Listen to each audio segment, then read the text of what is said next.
Imeingia sasa ile taarifa yetu ya hapo awali. Kampeni za uchaguzi mdogo zinazotarajiwa nchini siku Alhamisi zimekamilika hii leo, huku wanasiasa wakifanya mikutano ya mwisho. Huko Mbeere North, naibu rais Kithure Kindiki amedai kuna njama ya upinzani ya kuvuruga amani.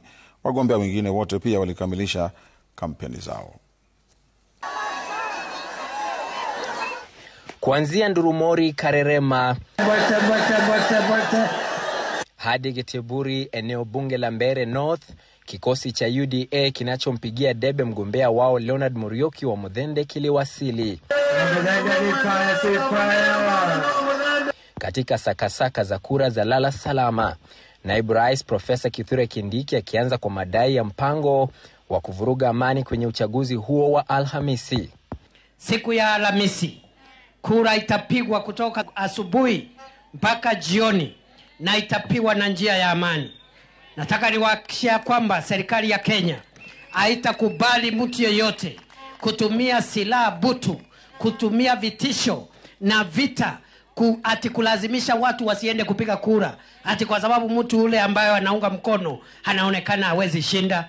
Kindiki akitoa onyo kali kwa viongozi wa upinzani akisema chuma chao kimotoni. Kura ni mashindano ya akili, sio mashindano ya lazima na kifua na vita.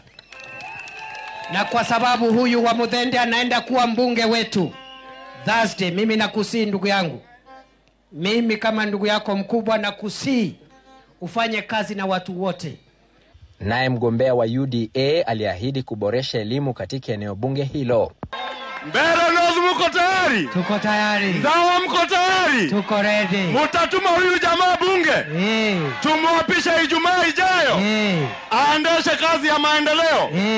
Wale wa matusi wabebe matusi yao, wafunge na kiondoo. Ni makabiliano ya kufa kupona, kampeni zikikamilika kwa kishindo. Macho yote sasa kielekezwa Alhamisi, wakati ambapo wapiga kura 55,000 watakuwa wanafika debeni kumchagua mbunge wao mpya. Emmanuel Toro, runinga ya Citizen kutoka eneo la Giteburi, eneo bunge la Mbeere North, kaunti ya Embu.